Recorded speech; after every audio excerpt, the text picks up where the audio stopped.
여호와인 줄 알게 하리라 라는 제목으로 하나님의 말씀을 나누도록 하겠습니다. 이 시간에는 하나님께서 모세를 통해서 출애굽하였을 때 홍해로 인도하신 이유와 그리고 이 홍해를 건너가게 하신 이유에 대해서 함께 살펴보도록 할 건데요. 본문을 중심으로 14장 전체에 대해서 한번 이야기를 나누도록 하겠습니다.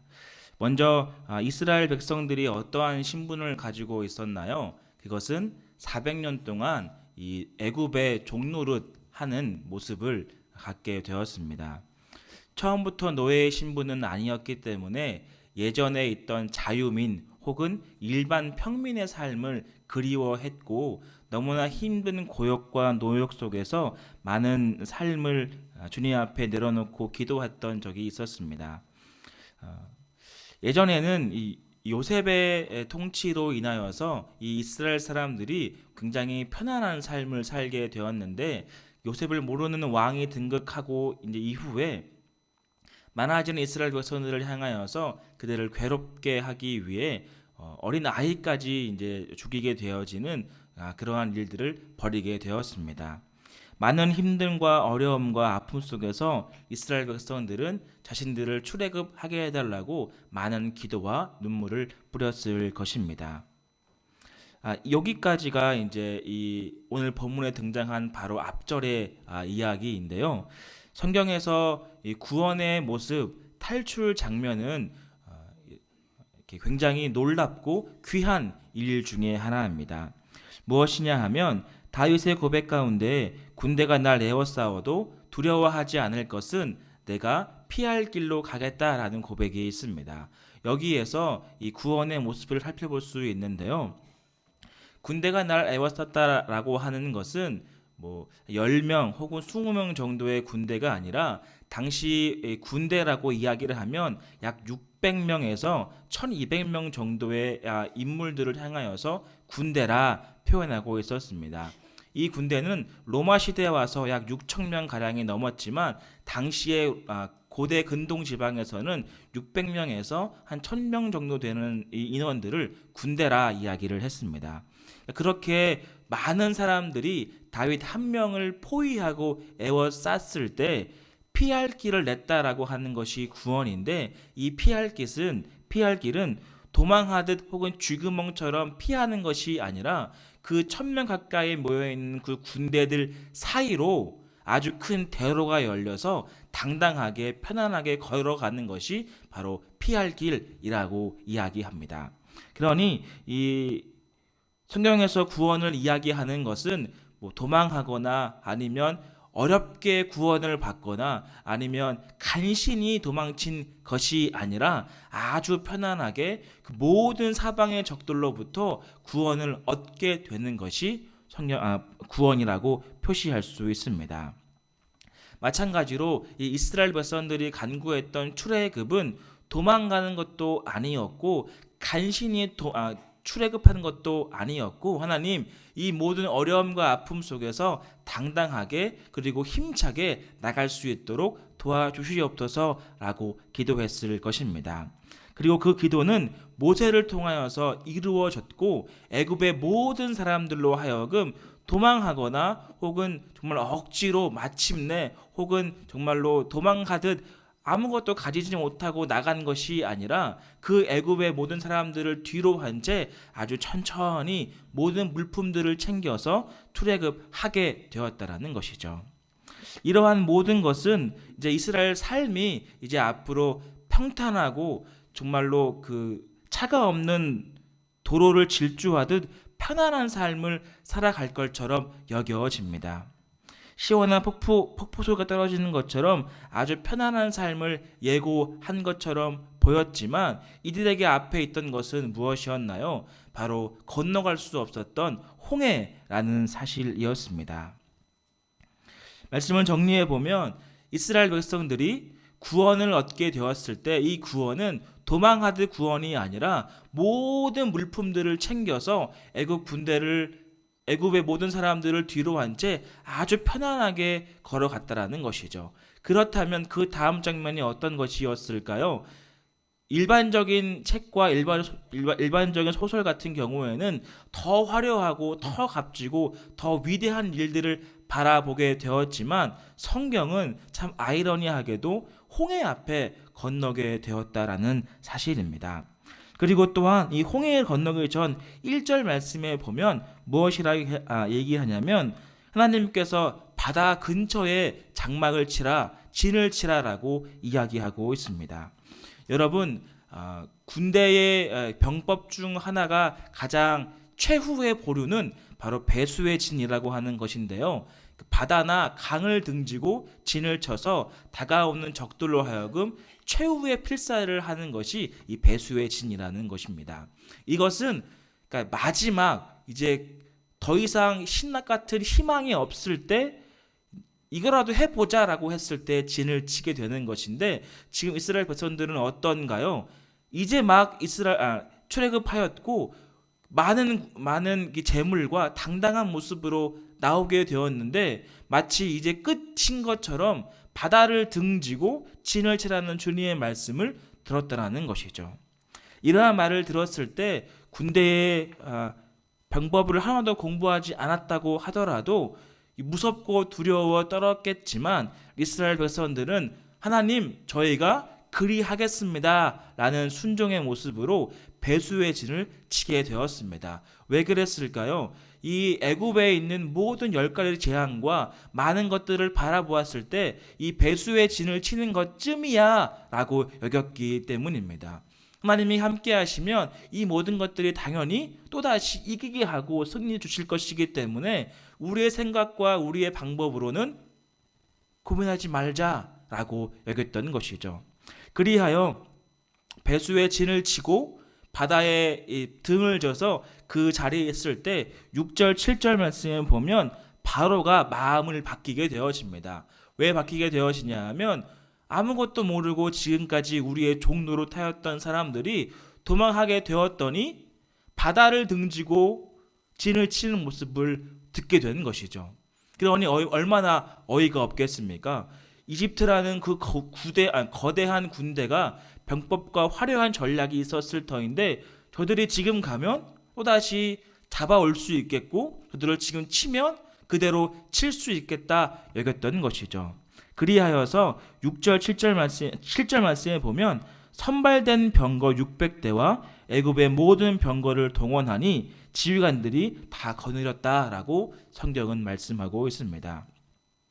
이 선발된 병거는 개역 한글에는 특별 병거라고 이야기를 하며 굉장히 특출난 어떠한 전함, 어떠한 대포 등을 의미합니다. 여러분, 이 선발된 병거 600대라고 이야기한 것은 앞서 이야기했듯이 군대가 몇 명으로 이루어졌다고 했나요? 600명에서 약 1000명 가까이 되는 군대를 의미합니다. 군대는 우리나라의 전체를 의미하는 군대라 이야기할 수 있는 것이죠. 그러니 애굽에 있는 가장 힘세고 강력하고 파워가 넘치는 그 군대를 지금 배수의 진을 치고 아무런 힘과 아무런 무기도 없는 이스라엘을 향하여서 출발했다라고 하는 것이죠. 이것은 전쟁을 모르는 사람들을 상대로 할 수 있는 행동이 아닙니다. 민간인을 상대로 무장하였고 그리고 최첨단 무기를 가졌던 군인들이 그들을 점령하러 간다니요. 이거는 있을 수가 없는 일이라고 하는 것이죠. 하지만 애굽에 있는 군대는 확실한 목적을 갖고 그들을 향해 달려갔던 것입니다. 다시 그들을 우리의 종로를 삼게 하고 이 어마어마한 군사력과 이 어마어마한 병거로 말미암아 그들을 두렵고 떨게 하여 전쟁을 치르지 않고 그 다시금 잡아오겠다라는 이 목적과 이유가 분명했던 것이죠. 하지만 그렇게 많은 병거와 많은 군대들을 몰려갔던 애굽은 어떻게 되었습니까? 결과적으로는 하나님의 큰 권능으로 말미암아 모두 무너지고 말입니다. 또한 그 직전에 10절과 11절에 보시면 이스라엘 자손들이 심히 두려워하여 모세를 원망하면서 애굽에 매장지가 없어서 우리 이 땅 가운데 죽게 하였느냐라고 원망하고 있습니다. 방금 전까지만 해도 어떠한 사람들이었습니까? 출애굽을 하고 당당하게 구원을 베풀어서 모든 물품들을 가지고 나왔고, 더욱이 배수의 진이라는 말도 안 되는 병법을 주님 도와주시면 할 수 있습니다 라고 담대하게 고백했던 사람들이 애굽의 군대, 즉 600승에 되는 거대한 사람들을 바라보자마자 무엇이라 얘기합니까? 하나님, 우리가 죽을 데가 없어서 이 광야에서 죽게 하겠습니까? 라고 원망했다라는 것입니다. 그대 따라오자마자 이들의 신락 같은 믿음은 즉시 사라져 버렸고, 아무런 희망고 소망도 없이 하나님을 또 인도했던 모세를 원망하게 되었던 것이죠. 여기에서 우리는 질문할 수 있습니다. 하나님은 왜 홍해 앞에 가게 하였을까요? 그리고 이 모든 것들을 통하여서 하나님은 어떠한 모습들을 이스라엘 백성들에게 나타내기 위해 이 자리에 함께 했을까요? 우리 그 이유는 출애굽기 13장 17절에서 나타나고 있는데요. 우리 찾아볼까요? 출애굽기 13장 17절 말씀 한 절만 같이 읽어보도록 하겠습니다. 읽겠습니다. 바로가 백성을 보낸 후에 블레셋 사람의 땅에 가까울지라도 이는 하나님이 말씀하시기를 이 백성이 전쟁을 하게 되면 마음을 돌이켜 애굽으로 돌아갈까 하셨습니다. 아멘. 홍해라고 하는 것은요, 약 길이가 2000km가 되고 너비는 300km가 넘으며 수심은 약 500m가 넘는 깊은 바다였습니다. 그러니까 이러한 더 깊은 곳은 2km 넘는다는 넓고 깊은 바다였습니다. 하나님께서 이러한 홍해로 보내신 가장 큰 이유는 바로 이 전쟁을 계속 경험하게 되다 보면 이들이 심신이 지치고 마음이 어려워서 하나님을 포기하고 다시금 안전하게, 그러니까 고된 노역과 종노릇은 할지 모르지만 삶은 편안하니까 애굽으로 돌이킨다라고 생각했기 때문입니다. 더 보면 이렇게 나와 있는데요. 이 가나안 땅으로 가기까지, 이 애굽에서 가나안 땅으로 가기까지는 직선 거리가 있었습니다. 그러니까 멀지 않고 그렇게 힘들지 않게 걸어갈 수 있는 길목이 있었지만, 그 길목으로 향해 간다고 하면 수많은 부족 국가와 바벨론, 애굽, 그 당시에 있던 이 나라들이 이 이스라엘 백성들을 가만두지 않았던 것이죠. 그래서 계속 약탈을 하고 계속 그들을 향하여서 전쟁을 벌이게 되면 그 가는 길 동안에 심신이 지쳐서 다시 그 길로 돌아갈까 하여 홍해라는 굽이 지는 길로 가나안으로 인도하는 중이었다라는 사실입니다. 앞에서 언급한 것처럼 야곱과 이 요셉으로 후손으로 태어나서 하나님의 백성으로 굉장히 편안한 삶을 살았지만 갑작스럽게 종노릇하게 되었던 사람들이 바로 이스라엘 백성들이었습니다. 그리하여 하나님이 이야기를 듣고 자랐을지 모르지만 그분이 누구이시고 그분이 어떠한 분이시며 우리에게 무슨 일을 하실지에 대해서는 잘 몰랐던 것이죠. 하나님께서 400년 동안 침묵 아닌 침묵을 통하여서 그들에게 일관하였지만 갑자기 나와가지고 내가 너의 구원자다, 출애굽하여 홍해를 건너가자라고 이야기했을 때 이스라엘 백성들은 두려워했고 그분이 잘 누군지 몰라서 의아해 했을 것입니다. 하나님은 그렇기에 이 이스라엘 백성들에게도 물론이거니와 이 일을 바라보고 있는 세계 열강에 있는 모든 사람들에게 하나님이 누구이신지를 분명히 알게 하기 위했던 것이죠. 그래서 이들로 하여금 큰 대로별로 가는 것이 아니라 말도 되어지지 않고 상식 밖의 일들을 일행하면서 하나님이 누구이신지를 모든 사람에게 보이게 하기 위해 홍해로 인도하신 것입니다. 이들을 괴롭게 했던 애굽 역시 하나님이 어떤 분이신지를 알아야만 했고, 이들을 바라보고 이 일이 어떻게 끝날 것인지에 대해서 궁금했던 많은 사람들 역시 하나님이 누구인지를 알아야 했던 것이죠.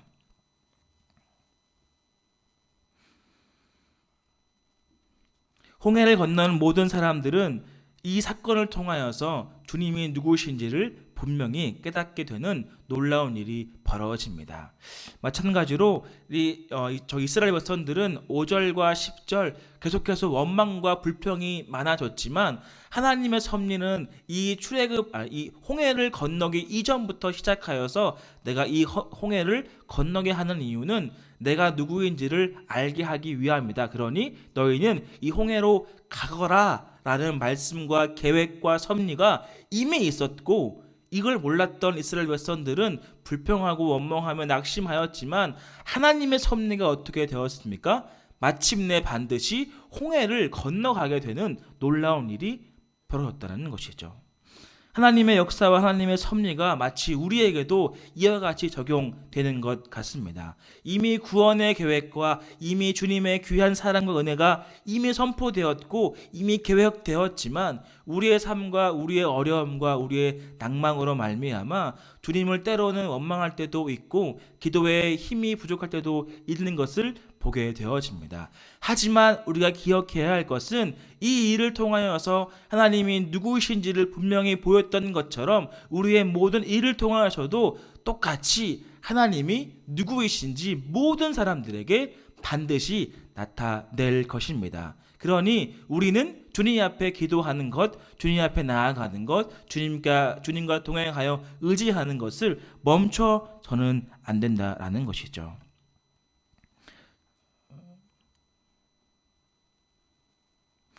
우리도 주님 앞에 나아갈 때 우리가 죽게 된 것을 돌아보지 않으십니까? 라고 불평하며 따라가는 애굽의 셀 수 없는 군대를 바라보며 하나님을 원망하고 있지는 않습니까? 모세는 이러한 상황 가운데 어떻게 이야기를 했을까요? 우리 출애굽기 14장 14절 말씀을 한 번 더 읽어보겠습니다. 우리 출애굽기 14장 14절입니다. 읽겠습니다. 시작. 여호와께서 너희를 위하여 싸우시리니 너희는 가만히 있을지어다 지니라. 아멘. 이러한 외침이 우리의 모든 삶 가운데 있기를 소망합니다. 이 모세도 역시 처음에는 떨기나무에서 주님을 만났을 때 못 간다라고 이야기했습니다. 내가 출애굽을 어떻게 할 수 있겠습니까? 저는 말을 할 수 없습니다. 부족합니다. 라고 이야기를 하고 거부했던 사람입니다. 그런데 지금 홍해를 앞에 바라보고 애굽의 군대가 따라오는 이때 무엇이라 고백하고 있습니까? 여호와께서 싸울지리니 너희는 원망하지 말고 걱정하지 말고 근심하지 말고 가만히 있을지어다 라고 고백했던 것이죠. 이 믿음과 이 확신이 어떻게 이루어졌나요? 한순간 이루어진 것이 아니라 그의 모든 삶을 통하여서 주님께서 역사하시고 그 말씀과 그 권능의 장중에 붙잡혔기 때문에 이러한 고백을 할 수 있는 것 아니겠습니까? 마찬가지인 것이죠. 우리에게도 주시는 주님의 은혜와 권능과 능력과 그 놀라우신 사랑이 우리로 하여금 확신과 믿음과 인내와 승리로 함께하여서 우리의 모든 어려움과 아픔들을 주님께서 반드시 이기게 해 주실 것입니다. 그렇기 때문에 주님을 더욱더 의지하고 주님을 주님으로 영접하는 우리가 되기를 바랍니다. 우리 한 번 더 말씀을 읽어볼까요? 14장 21절 말씀인데요. 14장 21절 말씀 한 번 더 같이 읽겠습니다. 시작. 모세가 바로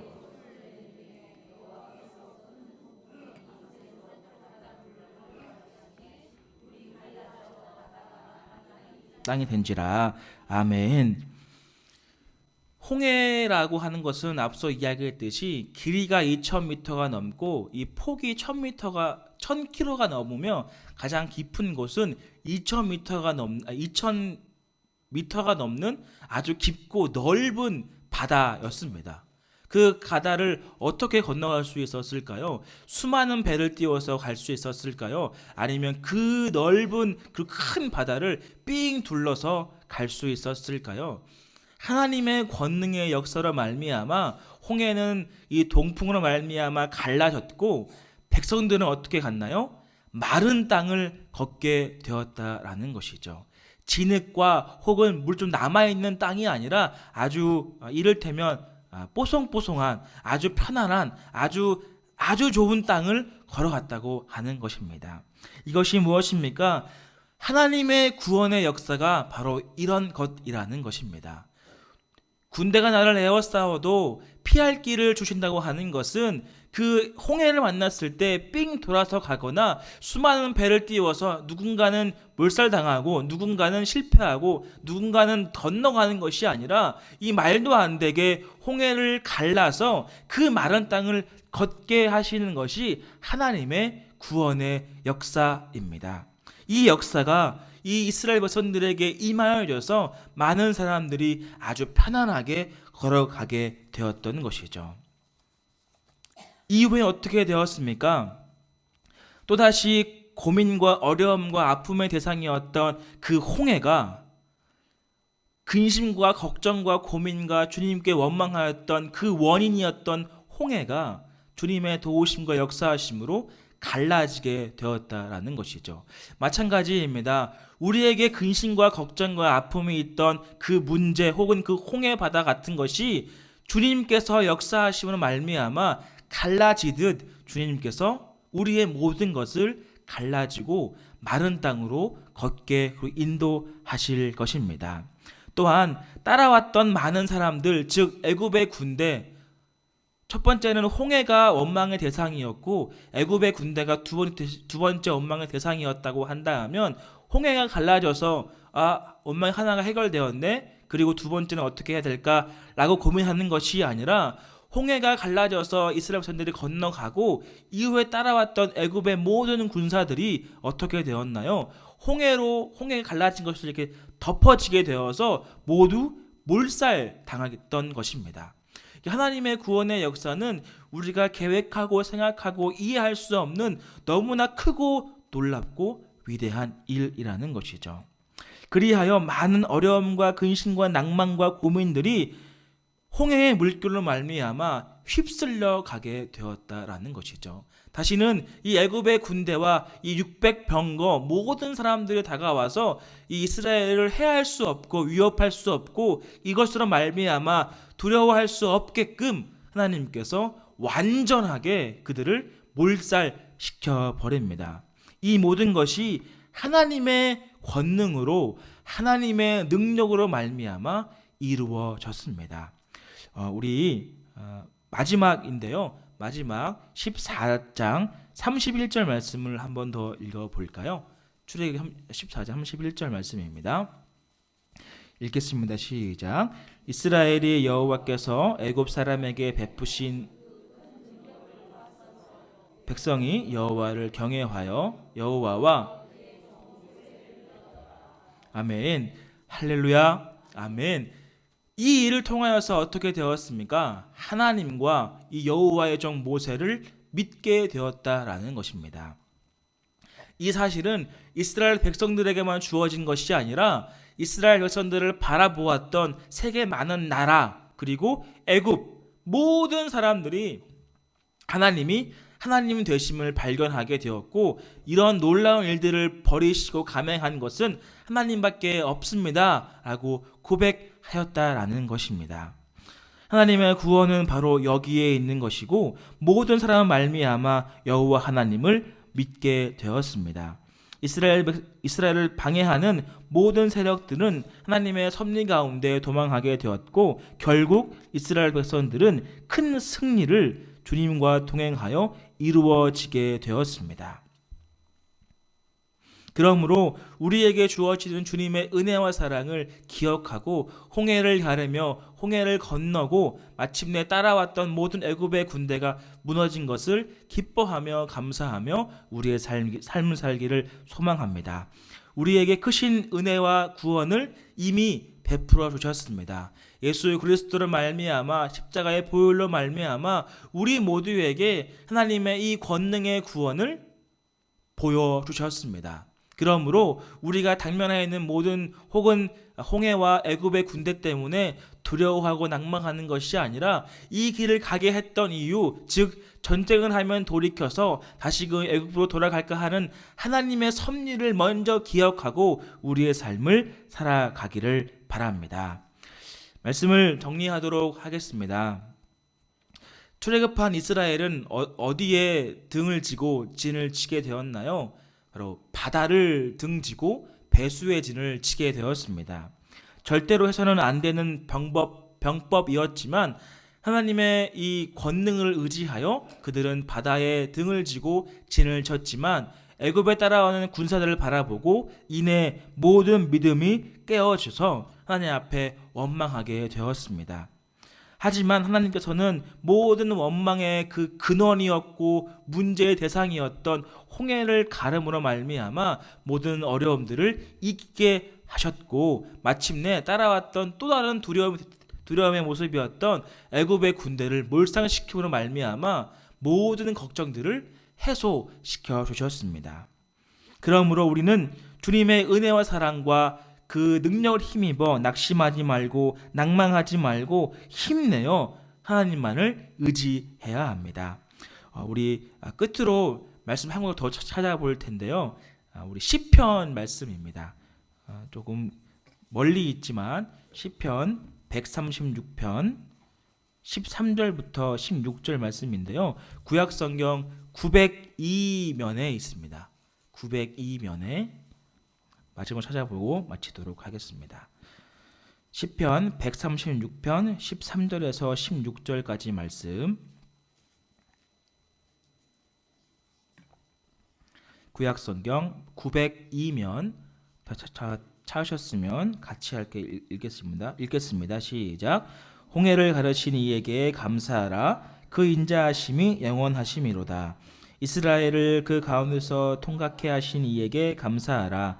그 인자하심이 영원하미로다. 바로와 그의 군대를 홍해에 엎드리뜨신 이에게 감사하라. 그 인자하심이 영원하미로다. 그의 백성을 인도하여 광야를 통각하게 하신 이에게 감사하라. 그 인자하심이 영원하미로다. 아멘. 하나님 앞에 모든 것을 감사하며 그 인자하심이 영원함이라 라고 고백하며 찬양하는 우리가 되기를 소망합니다. 우리의 모든 어려움과 우리의 모든 근심과 걱정이 홍해를 건너서 마침내 마른 땅을 걷게 하신 것처럼 여호와가 우리의 여호와가 되며 하나님이 나의 하나님이 되어지며 예수 그리스도의 그 보혈의 은혜가 나의 예수 그리스도가 되어지기를 소망합니다.